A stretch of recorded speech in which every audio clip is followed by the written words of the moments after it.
we have created a relationship, okay, to help ourselves get into another aspect of this business, and that is the managed print service business. And as I think many of you are aware, we had started and stumbled in a relationship with Okidata. Amongst the primary stumbling blocks there were their inability to provide us any capacity or support with the primary and large multifunction printers arrive within the offices. And then secondarily, we simply, those people with whom we had originally forged our relationship at Oki have since left. Their dedication to this program has seemingly diminished significantly. And in the interim, right, I had the great opportunity to go to a managed print services seminar last May and hear Kevin speak and his business model.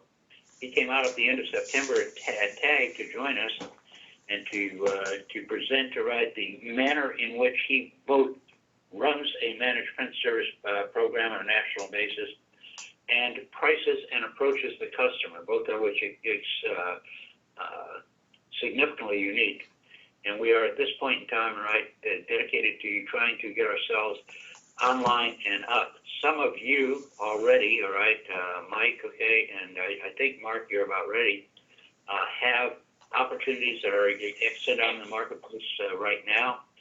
Jake, I know you had concerns about the Okidata relationship, especially their Pitney Bowes fulfillment side, and elected not to take a look at them the first time around, and now joined us here because of Kevin's capacities. So with that, Kevin, all right, I'm going to let you go ahead and carry us from this point forward. Good morning, gentlemen. Hope things are well wherever you are at. The Minnesota location probably is the one I'd least like to be at due to cold weather at this moment. But nevertheless, I feel for you guys up there in the wintertime, no question about it. Oh, it's gorgeous. Is it good? Is it nice there today? Yeah, it's in the high teens. It's supposed to. We're not going to get above 0 on Monday. Well, there you go. Yeah, we had a little below 0 action a couple of weeks ago here, and we don't get below 0 very often. But let's just say that it was just a bit chilly. So, but Kevin, excuse me. This is Dale Johnson once more. I got cut here. Could you give me that join.me number one more time? It is 582-229-161. Thank you, sir. You bet. And we're not exactly as cold as you today, but nevertheless, we're at 27 and holding, so we'll see.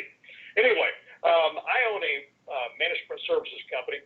Matter of fact, I've been selling and running managed print services probably longer than the acronym actually has even existed. We first learned this business model about 12 years ago. Prior to that, I was in the copier business for a number of years with a couple of different companies. But managed print services as a business model has been around about 12 years. And the company that I worked for initially actually kind of invented the process, and then companies all around the country have tried to replicate that process over the past dozen years. My company that I have now is a company called OneDOC Managed Print Services. I'm the CEO of that company. We're based in Oklahoma City, but we do business all around the United States. I've got clients in roughly 39 states as we speak. I also offer a consulting business outside of that. Doesn't affect TAG, but I actually show people how to actually set up and implement MPS within their businesses. And I'm also on the board of directors of the Managed Print Services Association, which sets the standards for actually what managed print services actually is. So been doing this for quite some time now, and needs to say, feel like I've got a reasonable hold on it. That being said, I learn something new on a regular basis, just like hopefully you guys do in your businesses. But what I'm going to do is basically give you an overview today of what we do whenever we present to a prospect. And whenever we present to a prospect, there's certain things that we want to cover. This presentation is a basic presentation, so I wanted to keep it basic for you guys as well, since it's kind of new to you. Feel free at any point to ask any questions that you so wish. I'm not afraid of questions at all.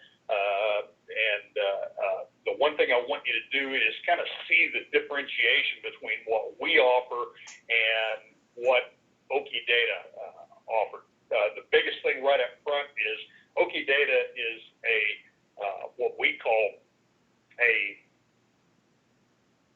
manufacturer of equipment. Even though they don't manufacture anything, it's sold to them. They're considered to be a manufacturer of equipment because they sell brands. In the case of the devices they're selling now, they're made by Toshiba, but they sell devices to dealership for resale purposes.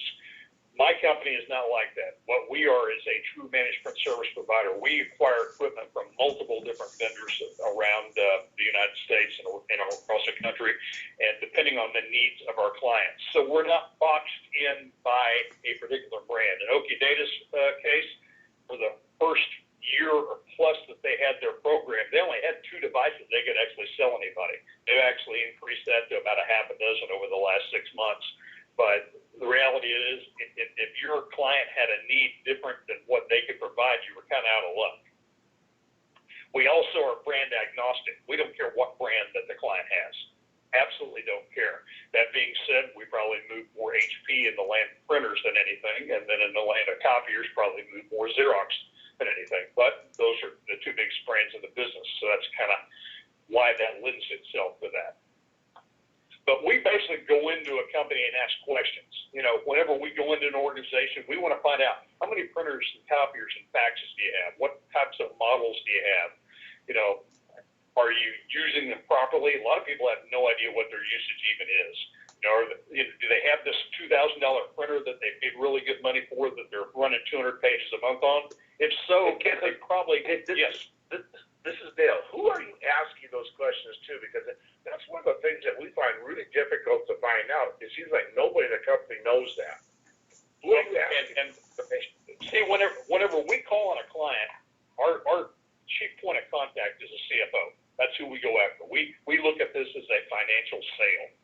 And even though some of these questions are what I would call IT questions, the reality of it is we want the person we're talking to not to know the answer to these. That's the whole point of the questions to begin with, because they don't know. What we're trying to do is open up their eyes to the fact that there's things in their organization that they don't know, can't manage, and don't have the wherewithal to be able to really do what we do. So we'll ask that CFO, you know, do you have any idea what's going on in your company? You know, how often do you have devices that need service? How often, are printers out of toner? Are you having to keep a big inventory of supplies on hand? Do you ever have supplies, that actually are on hand that you don't even have that device for anymore? I mean, literally 50% of the clients we walk into have unopened boxes of ink and toner for equipment they don't have anymore. So how effective was that, in the purchase, Does your IT department spend a lot of time, supporting devices? Our focus of our business, we call in the SMB marketplace, the small to medium-sized businesses. Doesn't mean that we don't have any enterprise clients, but our real focus is that medium-sized business. And the reason why we call on it is twofold. Number one, we can get to that CFO a lot easier than if we were calling an enterprise client. I mean, if you can imagine trying to reach a Fortune 500, CFO, you're probably not going to have a lot of success. But in a medium-sized business, we find that you do. And the other side of that is typically in a medium-sized business, as I'm sure you're well aware of from a telecom standpoint, if they have an IT person on board, it's a minimal staff. Sometimes they might have 1 or 2, and sometimes they may have 0. In the case of your all's business, you all may even be providing that IT support. So what we try to do is make a point of how much time is spent on that. If they do have an IT person on board, you can walk into that IT guy's, office and see a whiteboard, and he's got these different jobs, and things that he needs to get done. And nowhere on there does it say, fix Susie's printer and accounting. It's just not on there. So what it amounts to is the kind of stuff that we're talking about prohibits him from getting the task that he needs to get done for their company done on time. And so we make a point out of that with the CFO. We talk about the different budgets that we affect within an organization. And, sometimes it may be a matter of, maybe they don't need their IT guy anymore. I mean, that can happen as well. We've had that kind of stuff come up. And if you all are a IT service provider, that may be more of an opportunity for you. But the bottom line is we try to uncover things to see if they have a print problem in the organization that really affects their bottom line. The key elements of our program is, number one, we'll supply hardware if necessary. We may walk into a company and they already have all the hardware they need, which is fine. We may go into an organization where they need one or two devices, and we may walk into one where they need an entire fleet refresh. We don't know that until we go in there and talk to them, interview users, and take a look at things. The other side of it is our software is set up that we installed where we can monitor, fix, supply, and get any type of report necessary on their fleet. We also have just-in-time supply delivery. So any supplies that are needed are automatically sent to the user prior to them actually needing them, so they don't have on-stock inventory. Obviously, we do service both over the phone and on-site, total inventory management, and then one invoice instead of a bunch of invoices that could be, actually happening at the current state. They may be doing business with Office Depot on their supplies. They may be getting IT support from you guys. They may be getting printer repair support from somebody else, and yet another company may be providing them copiers. So we can minimize this down where it's just one company handling everything for them.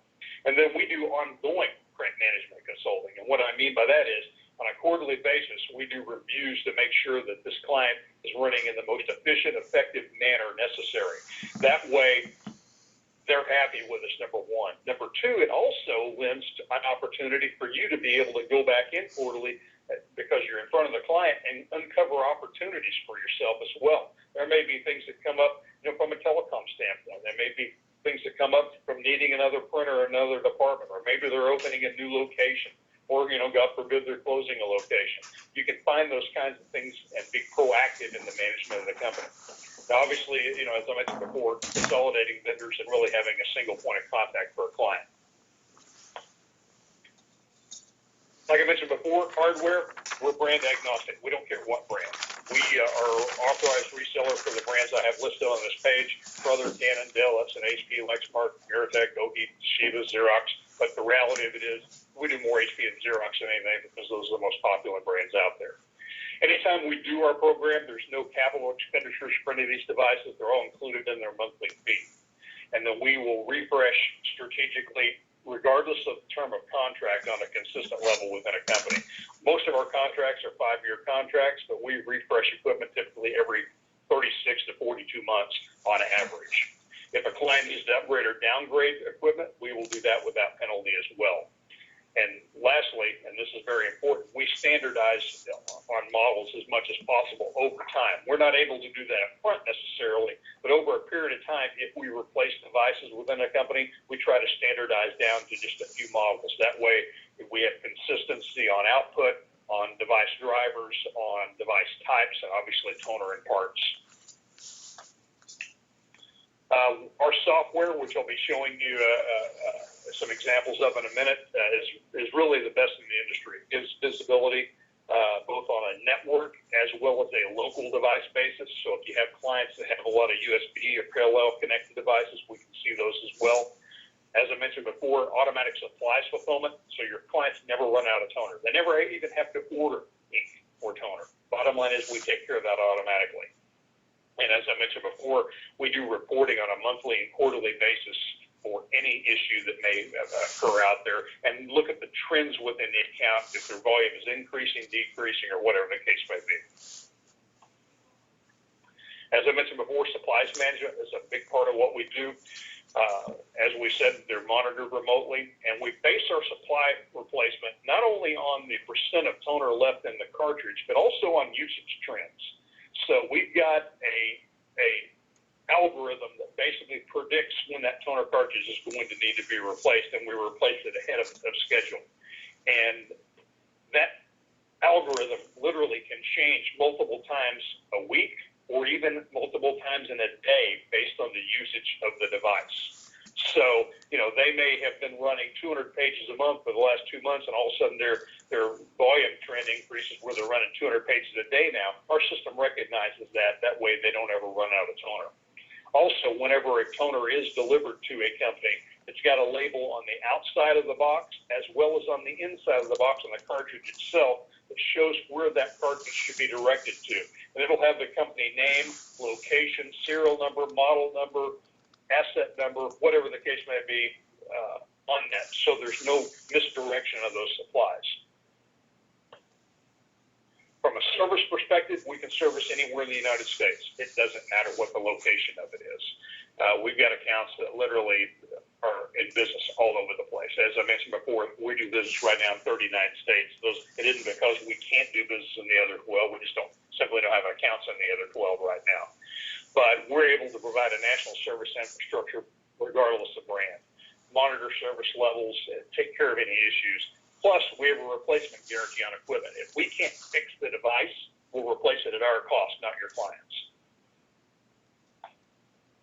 If you look at our software, this is kind of show you an example. We allow you to be able to look at this as well as the end user, and you get to see what we see.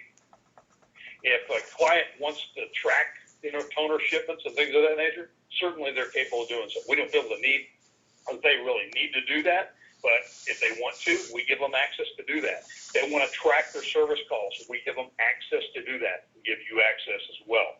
So you can look at and see what's going on in a fleet at any particular time. So you look in there, and it will show, as an example showing here, it shows what the model of the device is, who the client is, and where the location of the device is. And it will show, what the toner is. In this case, it's an HP device. It's a color multifunction device. So it shows what the different levels of all the 4 cartridges that are in it are, what the levels remaining when it last reported. And then it will give an estimated replenishment date, which, as I mentioned earlier, can change literally on a daily basis. It also shows you what the recent shipments of toner were and gives you a tracking number from UPS. All UPS orders are shipped out overnight, so they always receive them the next day. So if they are in question about whether they really received a toner, can't find it, they can actually click on that UPS, or we can do it for them and tell them who signed for that particular toner. So basically, that's what the software kind of looks like.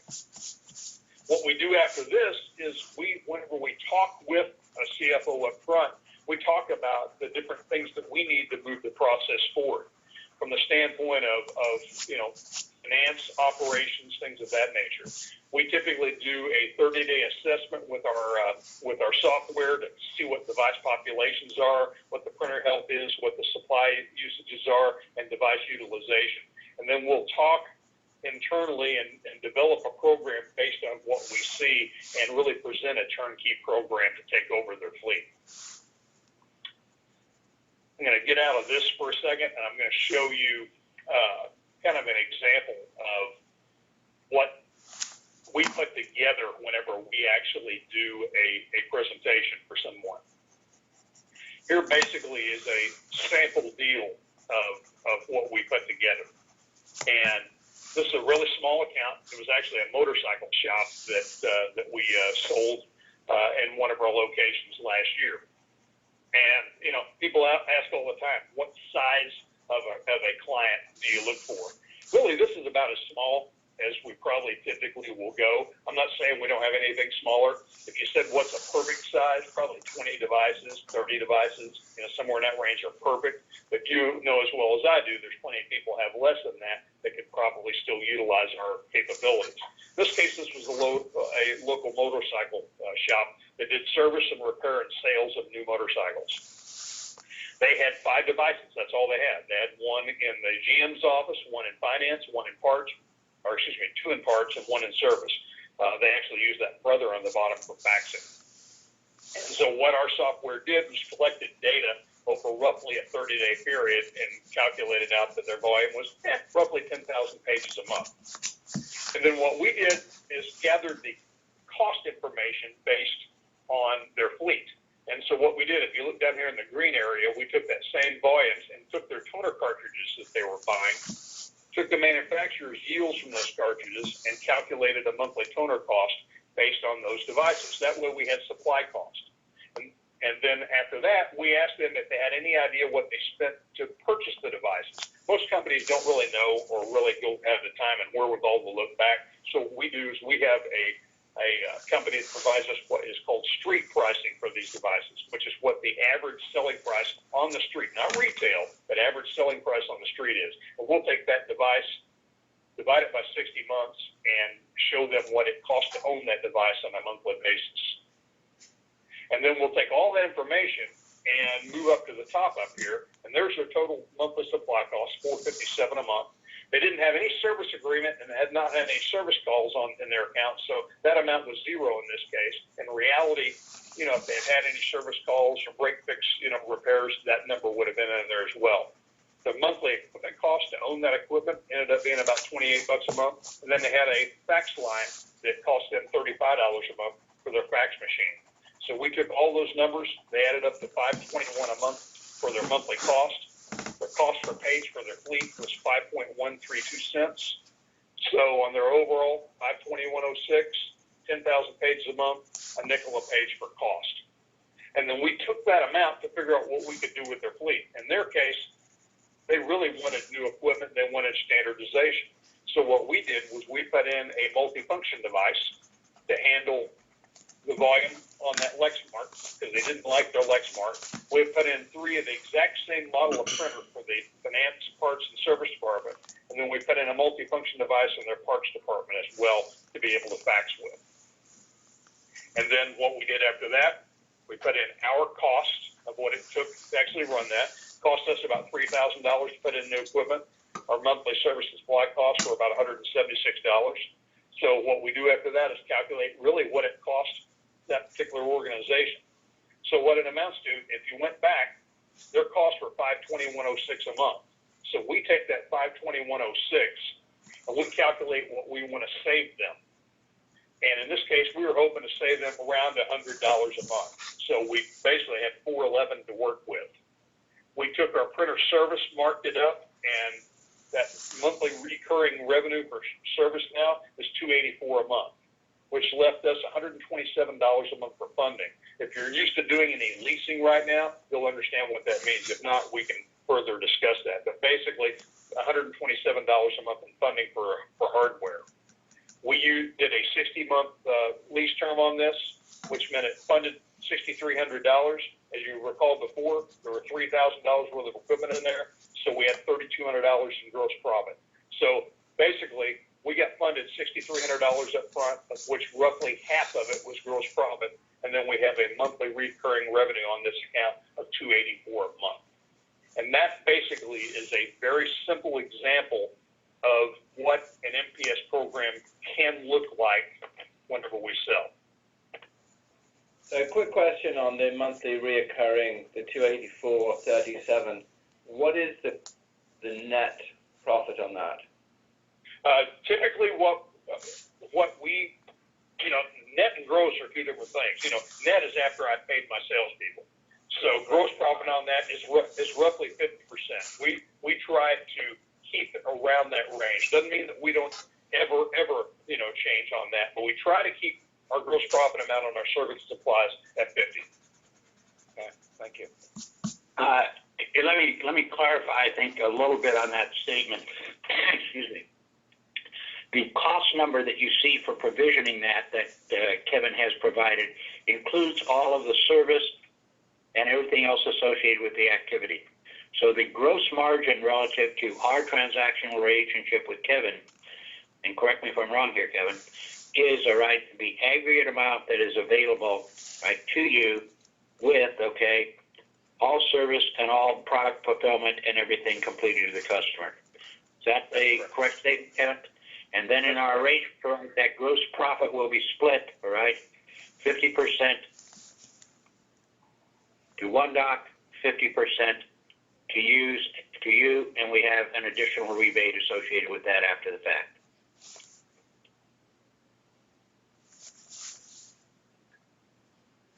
Yeah, that's correct. That's correct, Neil. You bet. Okay, this is Dale Stein. This comes back, Kevin, to, from my perspective, it's like we should take 3 or 4 accounts, go put the probes out on there, just go through the process with you, see what the profitability is, see what the aggravation is, see the complexity or non-complexity, and figure out what we have to do. And then, Mark, I've got Tabasco somewhat at a point where they pretty much agreed that they'll go ahead and put this on the network. The other one that I'm working on would be, the CTAP that we have coming due with, Great Foods. And then the other one that I was thinking of was Clear Freight would be an absolutely good idea, an absolute great candidate for that. So if we could do those 3 companies, they're all pretty good sized companies. By the time we get the 3 of these things done and go through the process, Kevin, we'll either get to go yes or no based on what we've been hearing, based on our experience that we've been talking. I think we got a high probability that this will be probably successful for us. Right now, we got 2 accounts that we got to do something with our CTAP dollars, and this is as good a choice as I think we can have coming into this, in my opinion. So, Kevin, what I'd like to do, Mark, if you're in agreement, I think we are, is we'll go ahead and make arrangements to get probes, however you do that, and then we'll be on the network for 30 days, and let's go find out what we have going here. Does that work for you? That'd be great from my perspective, sure. All right. Yeah, this is Mark. That makes perfect sense. Now, Dale, the other one we should get in and look at is Achievement Autotech, because I know the one problem that they have there is mostly managing their printers. That's what we've talked with them in the past. Oh, really? Okay, let's do those 4 then, okay? And of those 4, and then, I know Jeff's on the line here, so from this point on, let's find the technical aspects of what we need to do as far as how we put on the probe. Can the probe go on remotely or not? Yes. Yes. Okay, so I'm going into a 9 o'clock appointment. I'm running a little bit late for you right now, and as far as I'm concerned, Mark, let's try those 4 accounts. Jeff, we can arrange this with Kevin to figure out what do we have to do to get the probes on that. If we can do it remotely, it's a done deal real quick, real fast. That'd be perfect. Yes. So I think whomever needs to, or I need to work with to get the information to the operational team here to get the probes deployed. So Perfect. Who do I follow up with? Well, here, I know Dale, I know Dale needs to read, but please let's allow Kevin or I to complete this presentation to all the other people on the conference line here, okay? So that we can get a complete understanding before we go forward. Okay. Thank you. Kevin, you want to continue? Well, that's kind of it from my perspective this morning. Just a basic overview of how the program works, and kind of what we look for from the standpoint of gathering data. We've got a specific list of everything that we will provide the reseller to be able to get from somebody in accounts payable within these organizations, and then we put the package together. We do all this for you. Bottom line is whenever we're installing the software, we just simply need a contact of who to get with to install the software. We'll handle that. Probably that should be run, I would assume, Dale, through Dave Seymour. And then, from the standpoint of the data that we need to collect, same thing there. We'll give you that information as well in each and every one of these. Yeah, here, no, run those through me at this point in time rather than Seymour, okay, please, Okay. Kevin? And Sure, absolutely. Here's what we do want to do. A couple of things I'd like to comment on, all right, to make certain that everybody has perceived what we're trying to say here. Mike, you have a couple of customers reasonably ready to go. There's probably more information than you were attempting to gather when you were first looking at these, though you've already put probes on a couple of them. Is that correct? You still with us, Mike Melder? Sounds like he is off. Okay, sounds like, okay. Here, let's go forward from this standpoint. If you could provide directly to me, Kevin, specific information on how we coordinate, right, getting probes to our members, deployed to their potential customers, and, right, a little bit more detail on how, once they engage the CFO with them, how they go about the process of engaging with the accounts payable department to factually gather the information that is so critical here. Well, who all is still on the line with us right now? Because I know I heard a couple of people drop off. Yeah. Jake from BevCom, still here. All right, Mark Dave. from Voice Jake. Smart. All right. I mean, bottom line is we have a list of detail as far as what we need to get completed, you know, in order to do our assessment. Now, the reason why we try to go after the CFO up front or the business owner, whichever the case may be, is they always are the ones that control accounts payable. So we ask them to literally hand walk us over to whoever that person is in accounts payable, give them the list of the data that we need to collect, and make sure that a date is set for that data to be able to get back to us. It's not an elongated process, but it will become one if you don't have a sponsor within that account to make sure that they understand that there is a deadline to get this returned. Because if you went on your own into an accounts payable department and said, hey, I need this, they won't look at it as a priority. Whereas if your CFO or an owner of the company goes over and says, hey, I need you to get this done for me, Susie's going to get it done. I mean, that's really what it comes down to. And so we would provide you with that list of information. And the list is a generic list. And what I mean by that is not every single piece of information on the list will apply to every single account. But we want to make sure that have a list that is composite enough where, you know, we don't forget anything. Does that make sense?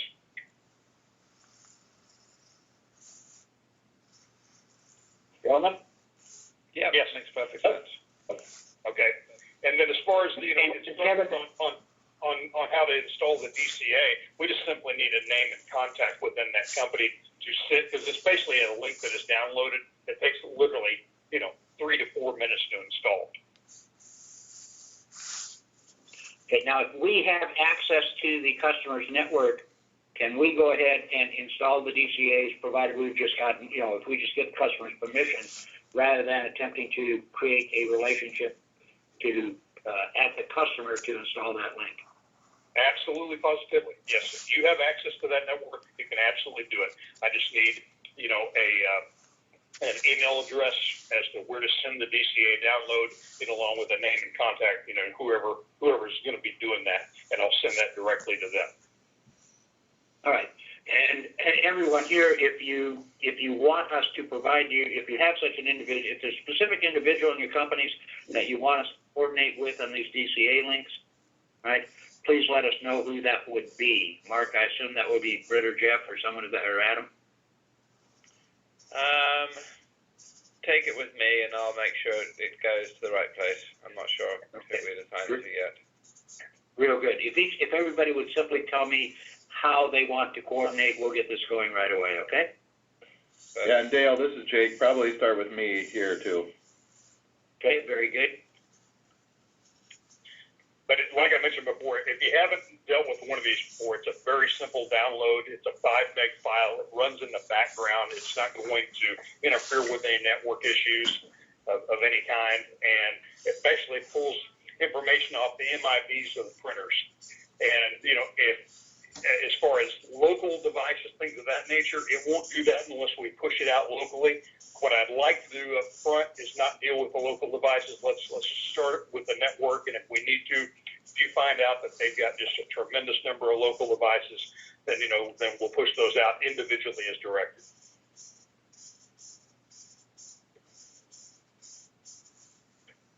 Okay, so I would suggest, gentlemen, from your standpoint, it amounts to this. Number one, all right, let's create the 1, 2, or 3 appointments, okay, that we believe we should proceed with as rapidly as possible. Let's make contact with the CFOs.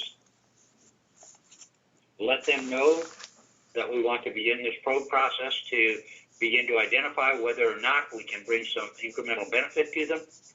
Get the name of the AP person, and from the AP person, generate a combination list of the equipment. You'll have a guided a guide as to the information that you need. Kevin will forward that to me and allow me to forward those on to our members, if I may, Kevin? That's correct. Okay? And then I'll also send you a copy of this presentation minus my contact information on here. And that way, if you wanted to review it with them, you can do so. It's pretty simple. Very good. Yeah, that'd be good. I'd like a copy of that. Okay. Well, Kevin, again, I thank you very much for your time. Let's start getting a few of these out. I think we should be in a position by the middle of the end of next month to start bringing some proposals back to our customers. One of the things that is, I believe, extraordinarily unique about this process, and it won't happen in every case, but because, all right, the approach to the issue is a savings down approach. That is, let us see what the client is currently supplying or paying. Let us then understand what we can provide the managed print services for. Let us make certain that at our sales price for those managed print services, we're running on about a 50% margin, so that the recurring is always profitable to us. But then let us look at the delta. And that delta can be anything from negligible to very, very substantial. What it does is provide a dollar amount available for leasing for capital expense effectively associated with the transaction. And it's an approach that allows us to get a more than reasonable hit on equipment coming in, and can, with the right combination of product bought to our customers, be done so at significant margin. Kevin, would you simply allow us to know what your margins were in your last year, in particular relative to the equipment side of the transactions? Yeah, this last year, our margins on hardware were 62%. So yeah, it's like quite high. I had Kevin in a presentation, all right, where we were talking about CTAP, and we were looking at a gross margin before install cost, right, of 55%. He was not particularly impressed. That's not true, Dale. I was impressed. I just had a better option. and that's those 62 points are after install. Is that not correct? That's correct. So, gentlemen, there's a pretty damn big pie, all right, to be realized here on the equipment side of the transaction.